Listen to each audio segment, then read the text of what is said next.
Hello everyone, and welcome to this week's video on gait patterns and the different types and what entails with that.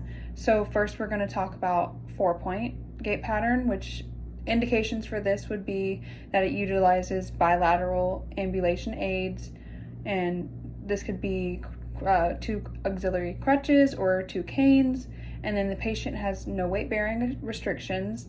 It creates a slow, stable pattern, and only 1 point moves at a time. So only 1 point of the AD moves at a time, or your lower extremities.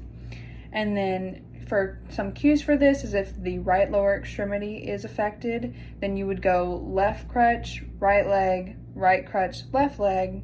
And then if the lower left extremity is affected, you would do the right crutch, left leg, left crutch, right leg. And then next we will move on to our 2-point gait pattern.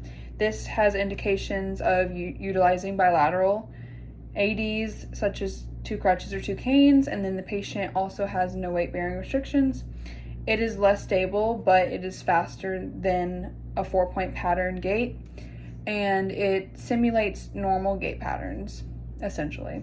And then cues for this is if the right lower extremity is affected, you would do your left crutch and your right leg, they would move together, and then your right crutch and your left leg would follow that.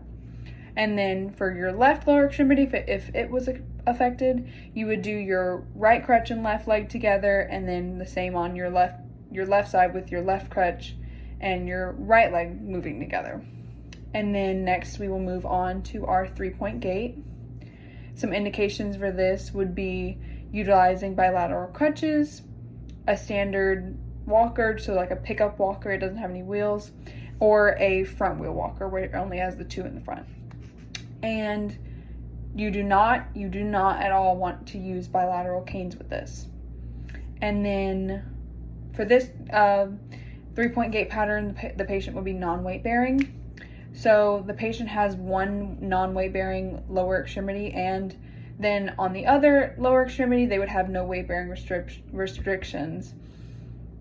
So this requires good upper extremities, trunk, and unaffected lower extremity strength. Next would be our cues for this. Cues for if the right leg is affected, the assistive device would go first, and then you would keep your right leg off the ground since it's not good. Then your left leg would step to or step through, depending on the type of AD. And then if the lower left extremity were affected, the assistive device would also still go first, but you want to keep your left leg off the ground this time since it is not weight bearing.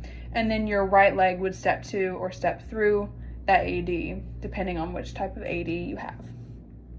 Then for our next one is the modified 4-point. This would have indications of utilizing 1 cane or 1 crutch, and then the patient has no weight bearing restrictions. The assistive device is held on the unaffected side, and it creates a slow and stable pattern, and only 1 point moves at a time.